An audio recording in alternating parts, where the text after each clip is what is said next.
তুলতে পারিসনি? ঘুমের ঘরে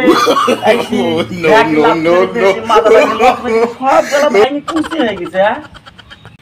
ও মাঝে মাজা কাজে বাবারে ওই বাবু মারে রে। ও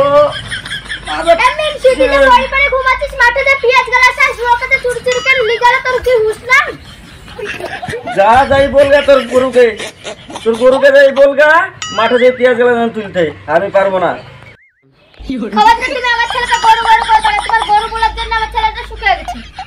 এই খানা গোড়া ঘানার করেছি তো ভালো লাগছে না খেতে কেন?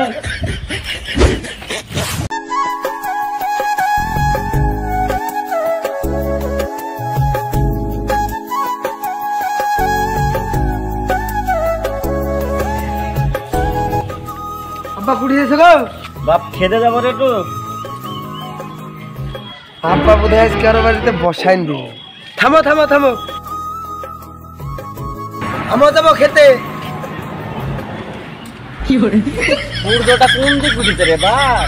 সূর্য যেদিক মন সেদিক চলো। তাই দাবি বুঝি যখন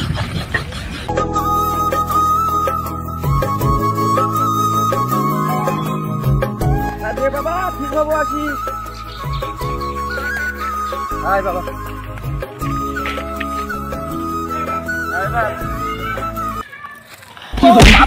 আব্বা পড়ে গেছে উঠো।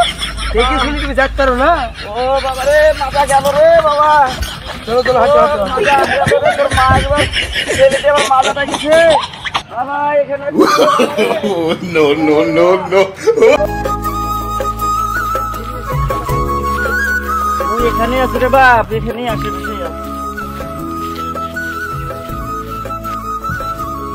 আব্বা তুমি থামো। তুমি যে বুঝলা খেতে যাবো। তো বাপ খেতেই তো যাচ্ছি রে। আয় চলো।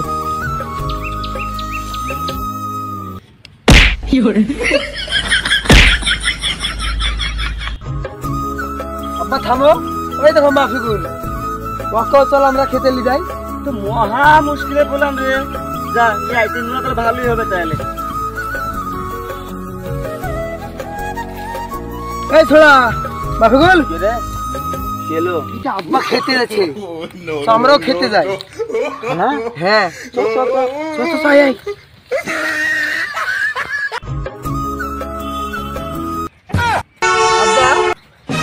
তুমি যাবেন না খেতে যাবো? এটাই তো ক্ষেত্রে বাবা।